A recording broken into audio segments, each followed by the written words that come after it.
welcome all of you to being accepted official selection for the Houston Comedy Film Festival Yeah. 2026. I am Rosalind Omaka, and I am so honored and excited to be speaking with all of you. And the creator and the master of all of this, Holly, girl, you did your thing.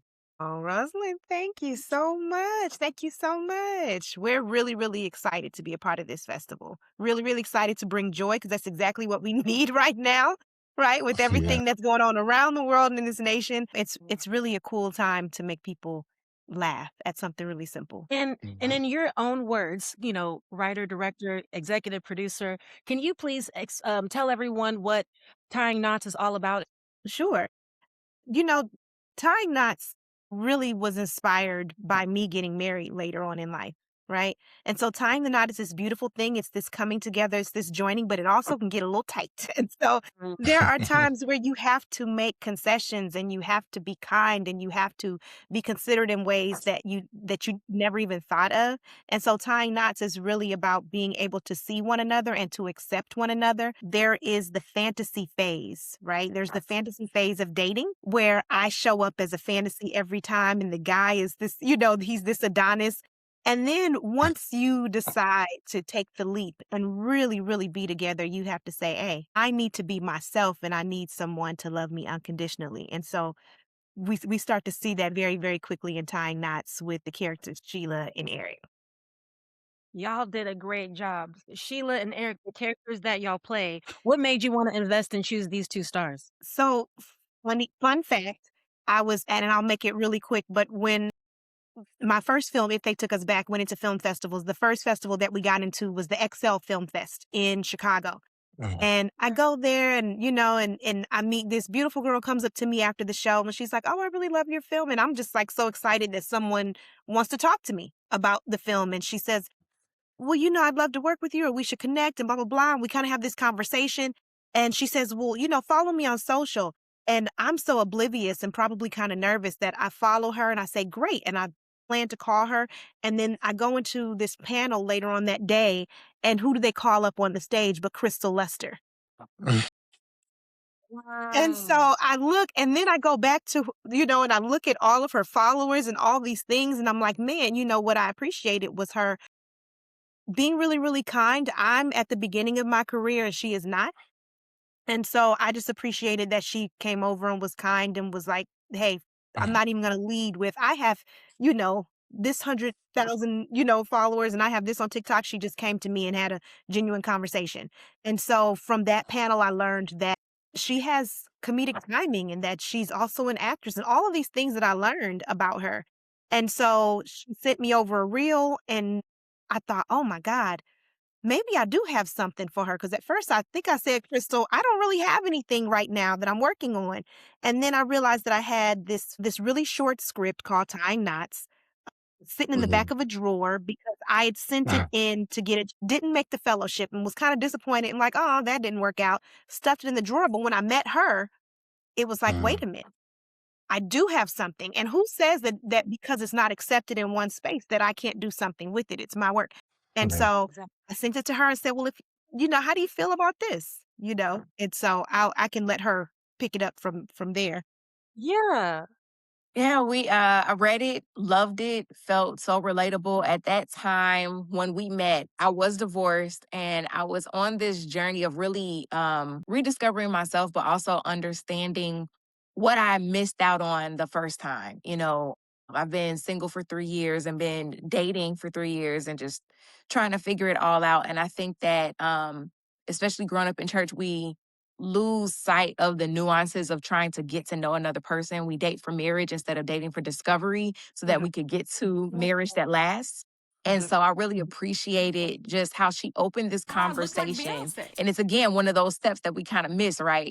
We have this fantasy that we mhm, buy into, but we don't have the reality check that is so needed.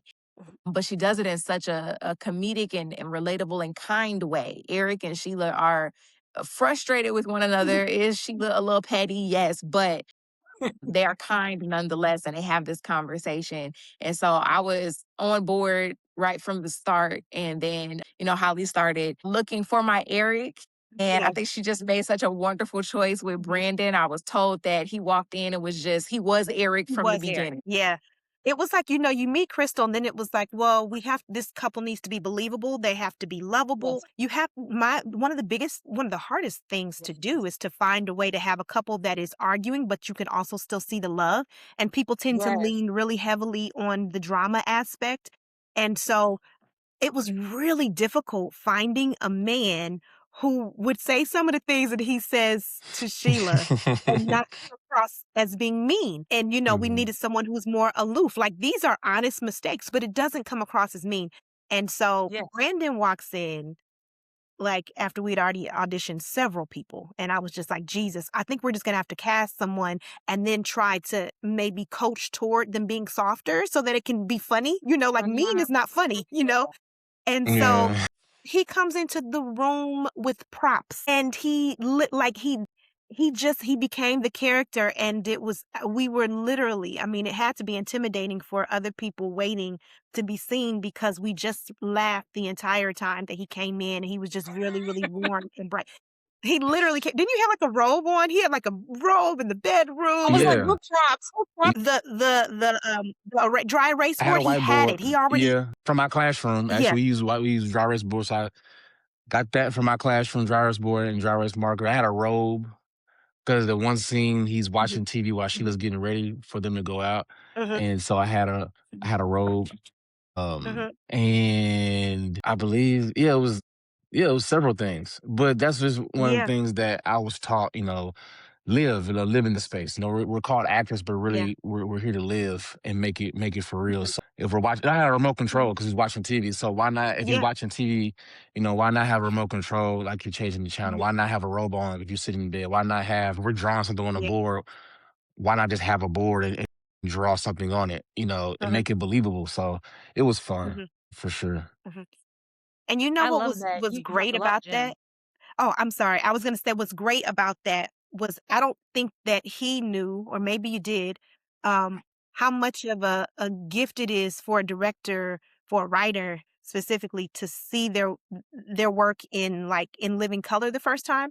So, like, he Mhm. provided Mhm. that gift. Like, like there was auditioning and people were auditioning, you hear the words, but it's really a gift for the writer to, like, see it really play out and actually see, because a lot of times we don't see it until we're shooting.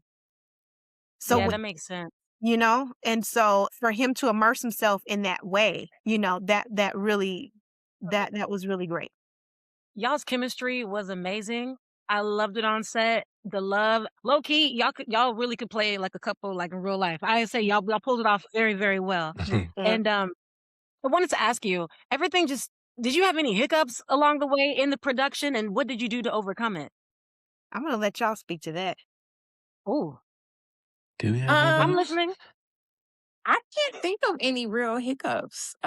Okay. Everything was very organized. One thing about Holly, her set is going to be organized from the Yeah. top to the bottom, from left to right. Every angle of it, every minute counts. She used her time very wisely.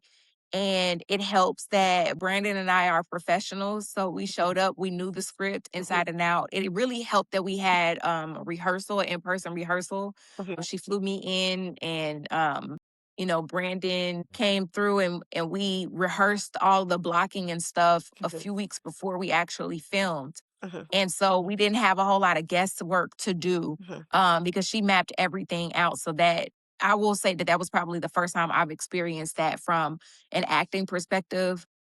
Mhm. Personally, I've never had like that amount of work to be able to do for the camera, weeks before. So I was really excited about that. And then as far as I'll say for myself, from an improv perspective, my entire background when it comes to acting entertainment is to embrace the power of the pivot. So if there were any hiccups, I'm all right, cool. And mhm. I'm not gonna challenge Brandon with any of my really bad sports analogies because he knows I'm not a sports girly. But I'm sure from his sports background and acting background, he knows how to do it quick. I'm not even gonna try to say a word because I know. And Pivot. Pivot is the word. no, Pivot, I know, but I was about to Yeah. say something else. I, Okay. I think I was Okay. making it up. So I'm gonna just Okay. leave it at It's gonna pivot. roll. I'm Okay. gonna end It's gonna strong. roll. Okay. But Pivot. I will say that as a the person in general, as a woman first Mhm. and an actor second, feeling safe is very important to me, especially when you're dealing with delicate conversations like this. Mhm, I really appreciate that Brandon provided that safety. He's a quality person. We were able mhm, to chat when I found out that he got casted. Holly connected us and we were able to just kind of like talk. I think that first time we were supposed to go over lines and we ended up just Yeah. talking for like three Talking. hours Yeah. and just kind of getting familiar with one another because when you Yeah. enter into this space, especially when the cast is small and it's just mhm, the two of you, you have to trust each other because there's a lot of Mhm. pressure to be put on you to bring these characters to life and like he said, living in it and not just pretending. And mhm, Mhm. so we just spent that time really filling each other out. And it's a great compliment when that reads so naturally across the screen. mhm. Y'all killed it. I'm not gonna lie, y'all killed it, and I can't wait for other people to see it. And you know, people are gonna keep sharing it because the quality is great. Y'all's energy, y'all are like a little family too, by the way. So y'all Yeah. have that. I'm gonna start with you, Brandon, first. Mhm. What sort of advice would you give to filmmakers? Because, you being in this space, I know you're surrounded by other talent, but specifically with you Mhm. working with these two wonderful women, what sort of Mhm. advice to any filmmaker inspired by you? Do the work. Because at the end of the day, it is about the work. It's about how you show up, and it's about doing the work and then doing it the right way. Oftentimes in experiences with directors, there's this kind of running joke that we have is that directors sometimes feel like they have to be like dictators, and Mhm, I don't believe that a director has to be a dictator because we know you're in charge because we're here on your behalf and we're helping bring the vision that you have to life. And so when you're an actor and you show up on set and you have a director who's not a dictator and they're open to collaboration, they're open to what you think and they're open to seeing how you feel about things, it makes it easier for you as a actor, as a talent to show up, be yourself and to perform. So, but with that, also, I believe it comes with you have to just dedicate yourself to the process as one and do the work the right way. Prepare yourself, know your stuff, know your lines, create a safe space, not just for yourself, but for, for your scene partner, for everybody around you. So people can trust you, when they see you. When you show up, can I trust you to be here and to do what you're supposed to do? And also make it a conducive work environment for everybody else to get to our goal. So you want to be able to show up the right way, commit yourself to the work, mhm. and then do things the right way. Do things the right way, and just be kind, like be nice.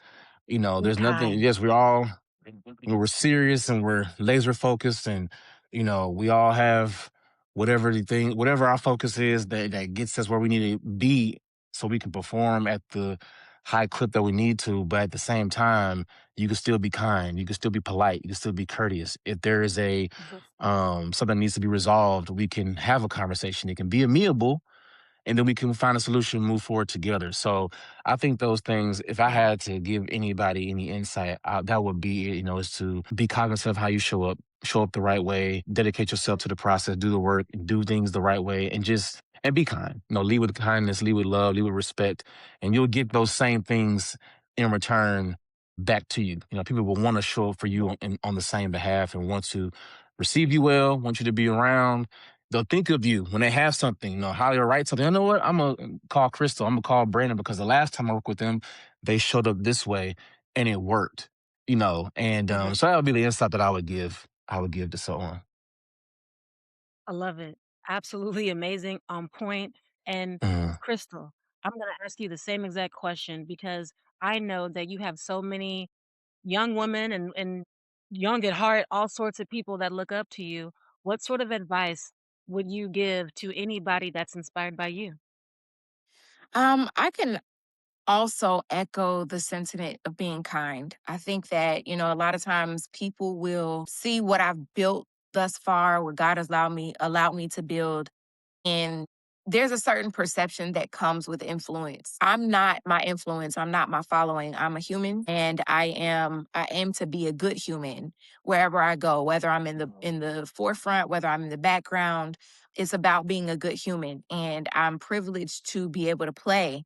I love to play. I love to create worlds. I love to create impact through my art. And my art was the first thing that made me feel a little less abnormal in the world. I never thought that I would be an actor. That was never something that was kind of on my radar because I had severe stage fright. But my background is singing. So actually, singing is what led me to the stage. And then I kind of discovered this thing that made all the other quirks about me make sense. Like, oh, you would imagine these characters, you imagine these scenarios, or you were always kind of improving, but you just called it, make believe as a kid. And, you're very emotional, but that it serves your purpose. And once I tapped into that, what has gotten me in the doors that I've been privileged to walk through aside from faith is kindness because I'm approachable, because I don't mind walking across the room and giving people props for the art that they've created because I know how hard it is. I've made a couple films myself. I've submitted to film festivals. I've paid that money. I've stayed up all night editing and trying to color correct and deal with audio. Like I Wow. learned from behind the scenes before. You all might not even know that. I don't know if I shared that with you No. before. How Oh, I've yeah. been there too. Yeah, yeah, yeah, same. I have Brandon, filmmaker. I mean, you're on a different level than I am, but like I have two films, well, technically three films, three shorts that I put out, four shorts that I put out on my own that Mhm. I shot and that I directed, that I wrote, that I starred in some of them. One of them I didn't. I have a script that I've been sitting on for several years, recounting what I feel like was like, what it was like to lose my sister. And so I think that that made me a better artist was really understanding all of the other jobs behind the camera. Cause a lot of times people were like, oh, I want to be on screen. And it's like, well, because I know what it's like to be off screen, I honor all of the moving pieces that Mhm. make this production possible. And so, I'm out of the way. I try to help. I had to learn that lesson the hard way that I can't help everybody, but because there Well, are rules and regulations, especially when you start working with like SAG and stuff like that. But I do try to help by being present, and I try to help by being mindful of my space, making sure gaffers can get through, making sure lighting and sound, and I don't Mhm. give sound a hard time when they're placing mics, all those things. And it just really boils down to, again, being courteous, being kind, being prepared. Mhm. excellent.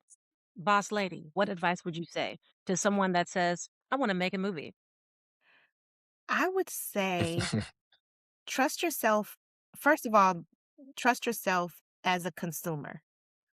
I think that, especially in the beginning, and not that it's not gone away, but especially in the beginning, there was a lot of imposter syndrome because, I mean, I shot my first film at what, 42, 43, something like that.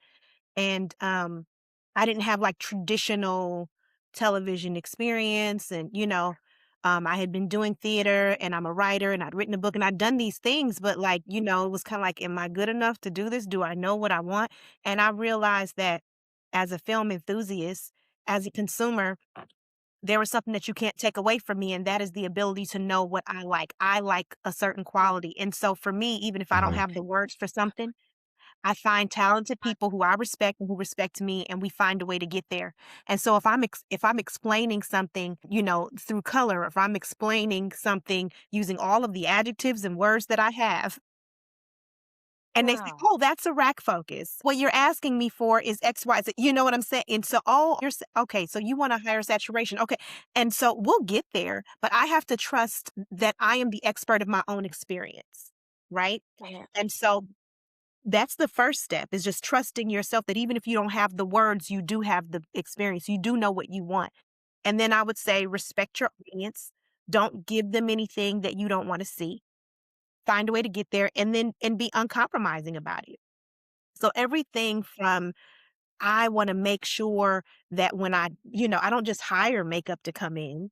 I wanna make sure that not just Crystal feels beautiful when she looks in the mirror, but that when the audience is watching it, it feels realistic that she would be this person in this Mhm. career. Like, I don't want any Mhm. distractions. I wanna make sure that it feels a certain way. Who would she naturally be with? I wanna make sure that the sound is right. I wanna make sure that we don't I wanna make sure that the score is not competing with the dialogue. I Mhm. want to make sure that the stylists that we have come in, that it is age appropriate. I want to make sure that if there are any areas of concern with someone's body, that we're paying attention to those things. I want to make sure that if it's supposed to have this type of feeling, and like you said, it was clean, can a 4 or 5-year-old watch this with their parents Mhm, without someone feeling embarrassed or someone having to be mhm. removed from the room? And so you just have to be uncompromising in what you want and rely on your own experience. So I think we all have this thing where we like criticize films, even when we don't consider ourselves critics, right? We look and say, I don't, that's not realistic, or I don't like, why is her hair like this? And so I'm a person who like tries to minimize distractions. I think as much as you try to build a world, it's also your responsibility to minimize things that would take you out of it. And so I was like a church girl forever, and I'm gonna be a church girl for the rest of my life. But I grew up in the church where, yeah, I grew up in the church where we're singing 3 services a Sunday. And at the time they would say, okay, well, you can't wear those big earrings, baby. You don't, you can't, when you clap, make sure you keep your hands up here. You're doing too much moving, baby. That skirt's not appropriate, babe. And what they were doing was they were trying to make sure that you insulated the spirit by not becoming a distraction. And so the cool thing is that when you're creating a film, you are creating that same way where you want to make everything beautiful, but you also lessen distractions. And so a distraction can be lint on somebody's beard, or her hair ain't right, or this line wasn't right. And so for me, it's really creating the world to keep you in it and then trying to remove distractions that'll take you out. What do you want your legacy to be? I want people to know, like, if they hear my name and it's associated with any project, I want them to know that they will grow from it in some way, and I want them to know that it will be quality, and I want them to know that I care very specifically about us, about people of color, about marginalized communities. I want people to, even if they don't know what the film or the project is about, they know that if I'm a part of it, that I care about the audience. That's super important to me. It shows through your work. Thank It you. shows through your work. You guys, amazing. I'm excited to meet all of you in person. Yay. Fabulous, fabulous.